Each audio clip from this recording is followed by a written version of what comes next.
Chances are you're feeling the pain at the pump. Gas prices inching up over the weekend, now at about $2.81 a gallon. And Californians are really feeling that pain at the pump. They pay arguably the highest prices in the nation already. Their gas taxes are that high, and now the governor wants to bring them still higher. So along came a gentleman with an idea. You know what? I'm going to get a petition going to protest the increase. He's got 1 million people so far who have signed on to that. Carl DeMaio is his name. He's the head of Reform California. He's leading that charge. Carl, that's amazing to get that many people to sign on to it. You argued you're paying enough, right? That was basically the premise.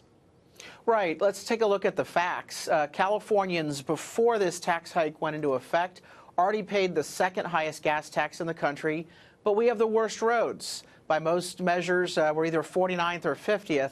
And we have dry climate. This is because the money has been stolen. It's diverted year after year. Governor Brown has this high-speed rail train to nowhere, and the money continues to go into the general fund for salaries and benefits and pensions for government bureaucracies. The reality is we have more than enough money in the existing gas tax to fix the roads and make our transportation system the best in the country if it weren't for the theft by politicians. This latest gas tax increase will give us the highest gas tax in the country. It also includes a car tax. A typical family of four will pay $779.23 more per year just under this tax hike. And by the way, the 1 million signatures that we've collected, it's not just on one of these online petitions. We filed an initiative to repeal the gas tax, to force the issue on the November ballot. And under the law, all we needed was 584,000 signatures. Today, we turned in nearly 1 million. And so this will now be forced on the November ballot. Jerry Brown and his cronies in Sacramento will face the music. And I predict, Neil, that not only are we going to repeal the car and gas tax hike that they pushed through, but we're going to punish some of them at the polls, because I think this is going to be a pretty big issue in local campaigns, in campaigns for Congress, state assembly, state senate, and even in the governor's race. You know, a lot of people are hearkening this is very similar to the wave of populist rage after, Proposition 13 and all these other measures to roll back taxes in the state.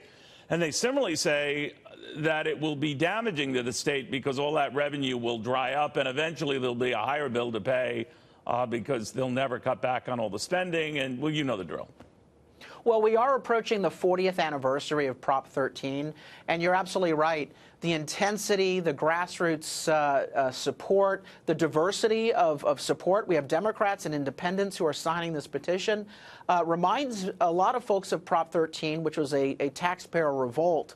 But more importantly, we have more than enough money that we already spend in gas taxes to fix our roads. The real problem, Neil, is theft. These politicians don't give a rip about filling potholes. They don't even like the car. Remember, these Sacramento politicians, they're climate change zealots. They think the car is killing the planet.